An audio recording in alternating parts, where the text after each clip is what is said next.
kinain ng mga isda. Ibig sabihin maganda ako.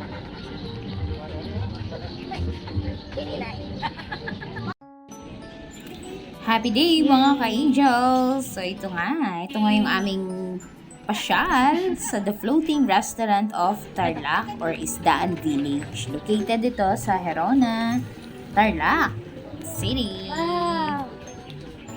Pumunta kami dito last September 29, 2024. Napakasaya kasi birthday ni Angel noon. So nilibre kami ng aking kuya at ang kanyang pamilya. Thank you so much!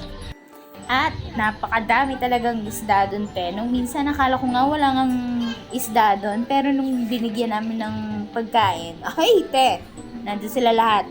Present lahat. Sana all. Tuwang-tuwa ang mga kids ko. In fairness, pati ako tuwang-tuwa. Diba? Walang lungkot-lungkot yan. Di tulad ng ex mo, palulungkotin ka. Pero dito talaga naman, te, sulit na sulit. Habang nag-order ng pagkain, yan, so namamasyal muna kami doon, picture, video, at syempre, pakakainin natin ng libo-libo talaga, as in, feeling ko talaga libo-libong isda talaga to, te. 1 hour and a half din ang travel time nito magmula dito sa Angeles City, papunta dun sa Herona, Tarlac. Well, mayroon pa kaming stopover na 2 beses. Yung una, dun sa drugstore kasi bumili ako ng Bonamine para kay Angel. Kasi pag bibiyahe na ihilo. At pangalawa, nag-stopover kami dun sa KFC. Kasi naman, te, wala akong diaper na iihi ako. Minsan yung pag-ihi nakakahawa din yun. So, nang nawiwiwi ako, nawiwi din ang mga parents. Siyempre, sama namin sila doon. Sulit naman ang biyahe kasi pagdating dito, talaga naman, tignan nyo naman, kaganda-ganda naman. Ang lugar talagang refreshing.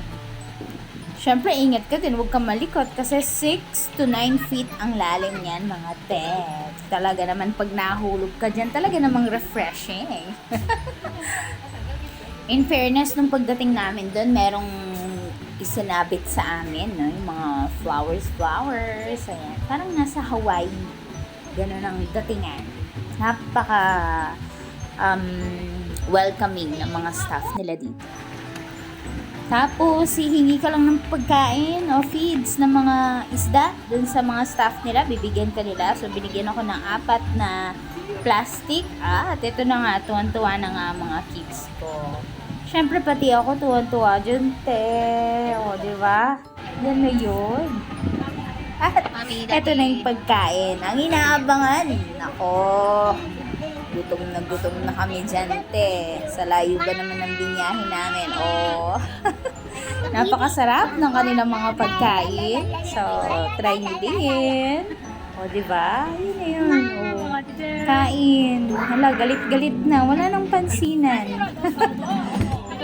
At syempre, dahil birthday ni Angel, ayun na nga.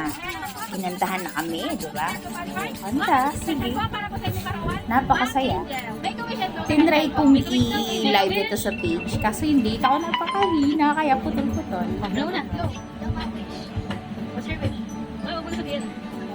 Blow na.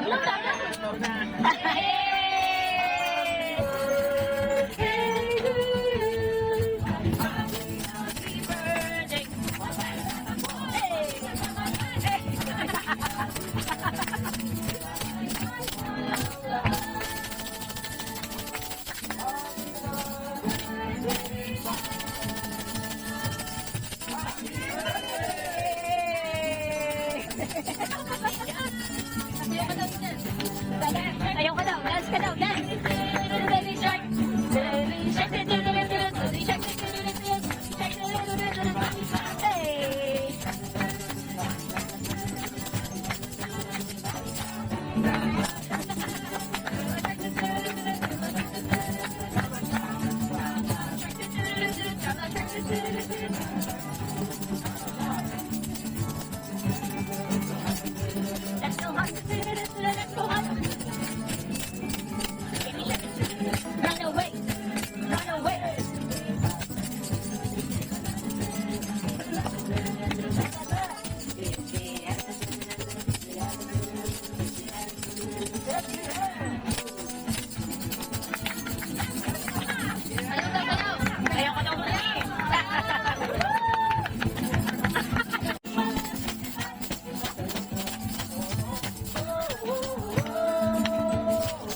Yay!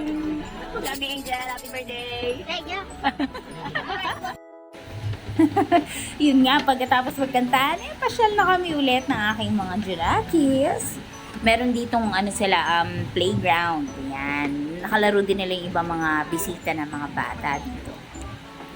At alam nyo ba na dito sa biyahe namin na to, sinumpong pala ng hika or asthma si Angel noon. Pero nung nakauwi na kami, nabigyan ko na naman agad siya ng gamot, na nebulize ko na agad si Angel. Ayan. Pero at least enjoy namin sa Tarlac. And last, dito sa cafeteria, namin, sa punta Clark. dito sa Tinry cafeteria, namin yung kanilang sa mga Clark. drinks. Yun, na-enjoy namin yung mga chocolate drinks nila, At kanilang strawberry, coffee. yung mga fraps, at Kasama syempre yung namin, kanilang syempre, coffee. ang family ni Kuya, saya. Ang aking mga pamangkin. Happy Si birthday, Angel, anak. masaya Mahal na din mahal ka siya. namin. Maliit na apple. Susunod dating Ang pasyal. pamangkin, ang Abangan. aming Ang aking kuya, mother, Yeah. father, daddy, parents. At syempre, myself. Ako. Love you. Bye.